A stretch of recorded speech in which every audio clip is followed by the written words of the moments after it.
Anvisa aprovou a liberação de uma injeção para tratamento da obesidade. O medicamento indica ao cérebro a sensação de que a pessoa está saciada, está sem fome. E aí, claro, contribuindo para a perda de peso.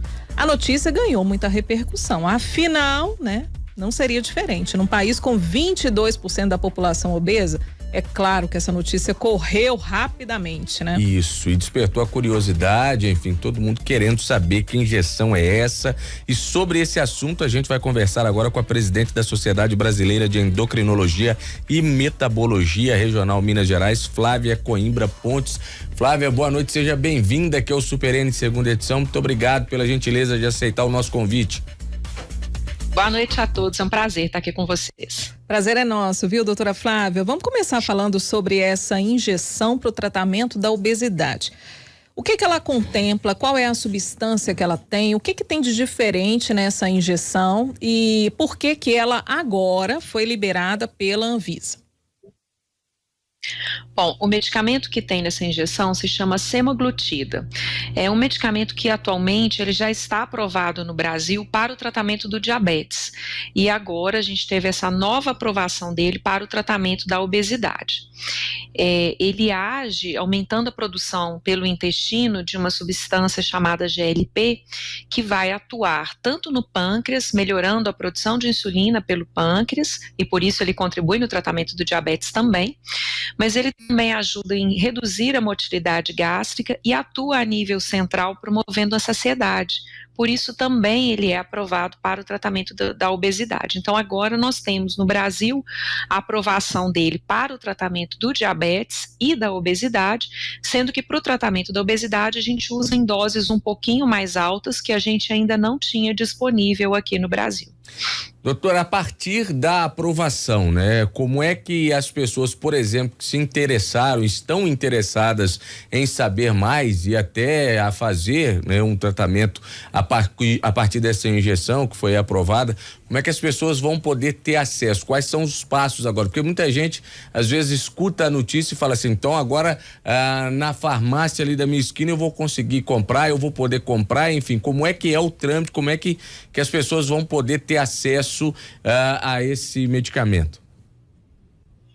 Bom, isso na verdade tem vários passos. Bom, primeiro é que o medicamento ele foi aprovado pela Anvisa, mas essa nova formulação dele para o tratamento da obesidade ainda não está disponível nas farmácias. Isso demora ainda um tempo até que haja a aprovação, a negociação de preço, tem um outro órgão do governo que faz essa negociação de preço, para que finalmente ela seja disponibilizada para compra nas farmácias. Agora, em relação a isso, é muito importante a gente esclarecer que esse medicamento ele foi aprovado para o tratamento da obesidade, né? Então ele não é para a gente emagrecer esses quilinhos que a gente ganhou agora nas festas do final de ano. Ele é usado no tratamento de uma doença crônica, né? Que é a obesidade, e ele tem que ser usado com uma indicação médica para os pacientes, né, que tenham, que contemplem, né, os critérios para o uso do medicamento. A gente tem que avaliar a presença de outras doenças concomitantes, avaliar os riscos, os benefícios, para colocar aí, né, para a gente colocar na balança e ver quem que vai ser o paciente adequado para o uso da medicação. Isso é então, muito não é para todo mundo sair. Exatamente, porque a gente fala, sai um novo medicamento para o tratamento da obesidade, amanhã está todo mundo correndo na farmácia para procurar a medicação, né, mas ela deve ser usada com uma orientação médica adequada. Nós estamos falando de uma doença, que é a obesidade, precisa ser tratada de forma adequada, né, com uma orientação para os pacientes. O remédio, ele não é o único tratamento, ele deve ser acompanhado de uma mudança de estilo de vida, né, então tem tudo isso, tem um contexto, então não é para ninguém sair correndo para a farmácia para comprar o remédio amanhã mesmo, porque ele ainda não está disponível para compra. E ontem a gente trazia aqui no nosso jornal, doutora, que ele custaria, cada injeçãozinha dessa, R$6.000, pelo menos é o que está sendo estudado aí, né? Esse valor inicial, é isso? Não, na verdade esse é o valor aproximado do custo dele nos Estados Unidos, que é em torno de $1.300, $1.400 mais ou menos. O preço no Brasil ainda não foi definido, porque ainda não foi dado o parecer por esse órgão do governo que faz a negociação de preço com as indústrias farmacêuticas. Então, ele ainda não tem preço estabelecido no Brasil. Essa é uma aproximação do preço nos Estados Unidos, que nem sempre corresponde ao preço nosso aqui no Brasil. Não é só multiplicar pelo valor do dólar, não, porque esse órgão faz essa negociação, então provavelmente não tem essa paridade. Para vocês terem uma ideia, só para dar mais ou menos uma noção, o que a gente tem disponível no Brasil, que é a mesma substância chamada semaglutida, para o tratamento do diabetes, na dose máxima dele de 1 miligrama, custa em torno de um pouco menos do que R$1.000 por mês de tratamento, na dose máxima. A dose para o tratamento da obesidade, ela pode ir até 2,4 miligramas, ou seja, é uma dose até 2 vezes maior a dose que a gente tem disponível aqui no Brasil. Mas assim, é só para ter uma ideia, porque o preço vai depender dessa negociação ainda. É uma incógnita ainda, né? Mas é sempre procurar, gente, o acompanhamento médico. E o que a doutora falou é muito importante. Não adianta você comprar uma injeção, ou pelo menos chegar no médico, porque deve acontecer isso no consultório, né, doutora? Chegar e falar assim, eu quero aquele remédio, aquela injeção para emagrecer, que eu tô acima do peso, eu tenho uma festa, doutora, eu tenho um casamento em dezembro, tô precisando emagrecer, que eu preciso caber naquele vestido. E aí, a pessoa toma a medicação, ou a pessoa pensa que tomando a medicação ela vai resolver a vida dela para sempre, né? Vai poder comer de tudo, vai poder não praticar atividade física, acabou tudo. Vou ter a vida sedentária, posso ficar sedentária que tá tudo bem. Mas é o que a senhora falou, assim, tem que vir acompanhado de uma mudança de estilo de vida, uma mudança de mentalidade, né, do que é comer, né, o comer por ansiedade ou comer por necessidade. Isso tudo tem que fazer parte da vida da pessoa que está em tratamento da obesidade, né? Isso é muito importante, né? A pessoa precisa entender esse processo. É lógico que a base do tratamento da obesidade é a mudança do estilo de vida. A gente sabe que a obesidade ela é uma doença multifatorial, né? Tem fatores genéticos aí envolvidos, associados a fatores ambientais, psicológicos, né? Então várias coisas estão inseridas aí nesse processo. Então a gente precisa conversar com a pessoa, entender os motivos e principalmente hoje a gente tem falado muito em desestigmatizar a obesidade. A pessoa que tem obesidade, ela não é culpada por excesso de peso. A gente, né, tem às vezes a sensação de que é uma pessoa que é preguiçosa, porque não quer fazer exercício, que é muito gulosa, e na verdade não é isso, né? Então a pessoa precisa ser entendida, e ela precisa de um tratamento. Por ser uma doença crônica, esse tratamento ele é para o resto da vida. Não necessariamente com a medicação para o resto da vida, mas o tratamento é para o resto da vida. É como se fosse a hipertensão arterial, diabetes, a gente tem que tratar para o resto da vida. Mesmo que os níveis de pressão da pessoa estejam adequados, mesmo que os níveis de glicose estejam adequados no caso do diabetes, a gente continua o tratamento. A gente não, olha, minha glicose chegou de novo menor que 100, eu vou suspender meu tratamento para o diabetes? É claro que não. Então é a mesma coisa, o tratamento da obesidade, ele é prolongado, ele é para o resto da vida da pessoa, sempre baseado, né, na mudança de estilo de vida.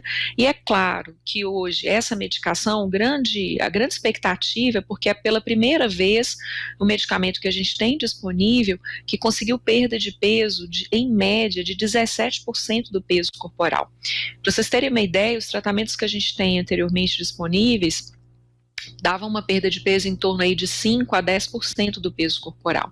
E esse conseguiu atingir valores ainda maiores, né? Sendo que 1/3 dos pacientes que participaram dos estudos conseguiram uma perda de peso acima de 20% do peso corporal, que é muito significativo. Então, por isso toda essa empolgação, né? Porque é uma doença que vai precisar de um tratamento ao longo da vida. Então, um medicamento relativamente seguro, mas que tem que ser usado com orientação, com cautela, mesmo porque o seu uso inadequado, ele pode aumentar a chance de efeitos colaterais ou eventos adversos. Então a gente precisa usar saber como usar para que ele tenha o efeito esperado.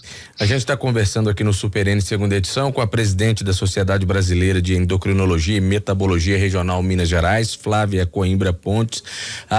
Ainda dentro disso que a senhora destaca, de que é preciso ter um acompanhamento, né, para a utilização desse medicamento que foi aprovado agora pela Anvisa, e que as pessoas, claro, a partir da notícia fica todo mundo em polvorosa, né, querendo saber como é que pode ter acesso, enfim.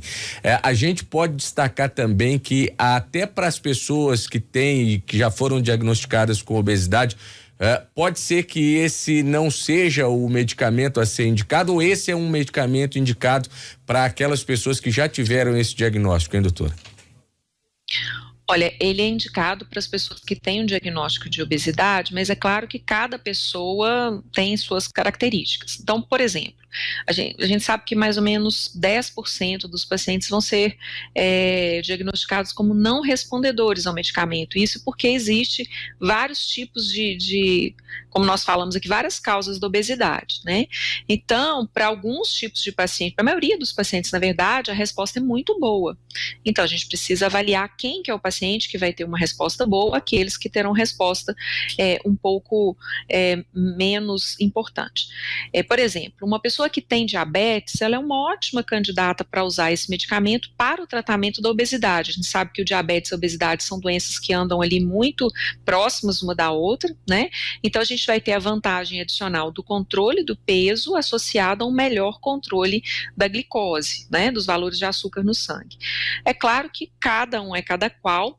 Ela teoricamente pode ser usada para qualquer paciente que tenha o diagnóstico de obesidade, mas individualmente o médico vai avaliar se a pessoa tem alguma contraindicação ao seu uso, se ela tem alguma doença que impossibilite o uso, ou que alguma outra que seja melhor que ela use, né? Então, cada um é cada qual, mas teoricamente para os pacientes com obesidade diagnosticada ele pode ser usado.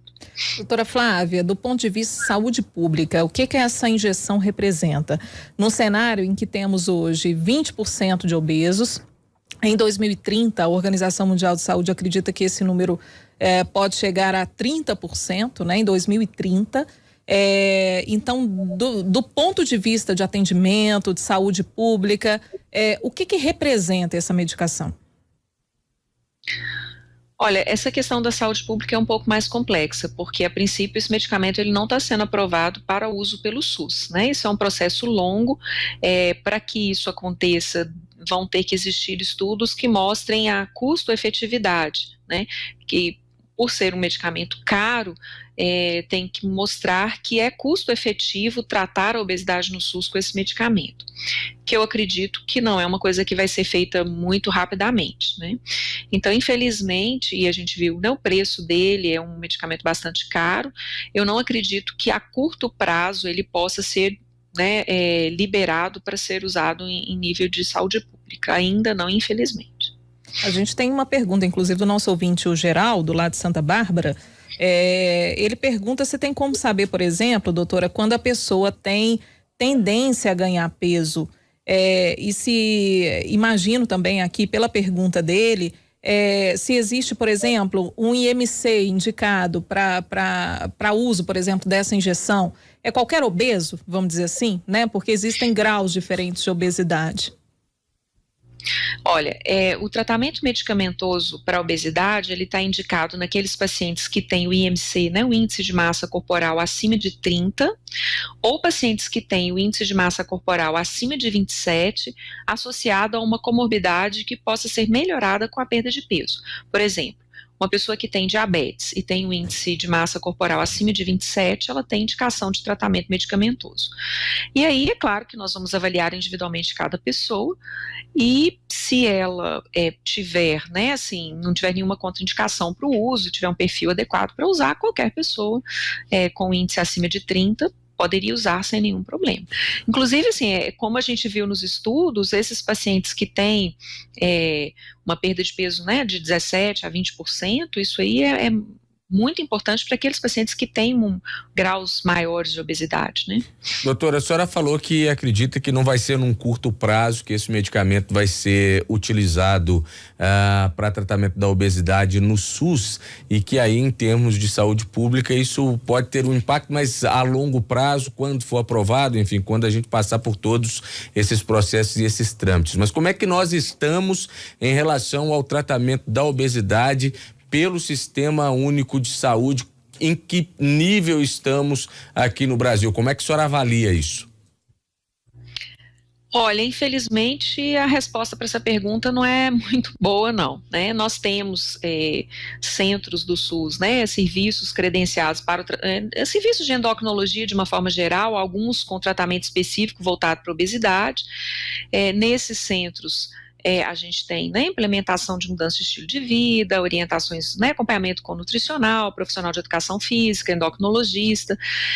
Agora, medicações disponíveis pelo SUS para o tratamento da obesidade realmente é muito limitado, nós não temos muitas opções, temos alguns medicamentos que são usados às vezes até para tratamento de ansiedade, depressão, que por ter uma perda de peso adicional, eles são usados, mas os resultados, conforme eu falei, eles não são muito bons, né? Agora, a grande importância da gente colocar a obesidade assim no foco mesmo, para que isso possa ser mais acessível aos pacientes, né? A gente tem um grande déficit nessa área, na saúde pública. Os pacientes, por exemplo, que têm uma obesidade com graus mais avançados, com obesidade grau 3, né, que tem muitas vezes indicação de tratamento cirúrgico, esse tratamento cirúrgico de obesidade, ele é feito ao nível de sistema de saúde, mas os pacientes ficam um período muito grande na fila de espera, porque a fila é longa, né? Mas, infelizmente, em termos de medicamentos, nós temos pouquíssimas opções hoje disponíveis pelo SUS e com efetividade bem inferior. Então, nós ainda estamos precisando de mais políticas públicas nessa área, porque a obesidade ela é um grande problema de saúde pública e precisa de mais atenção, sim. Flávia Coimbra Pontes Mais, ela que é presidente da Sociedade Brasileira de Endocrinologia e Metabologia Regional Minas Gerais.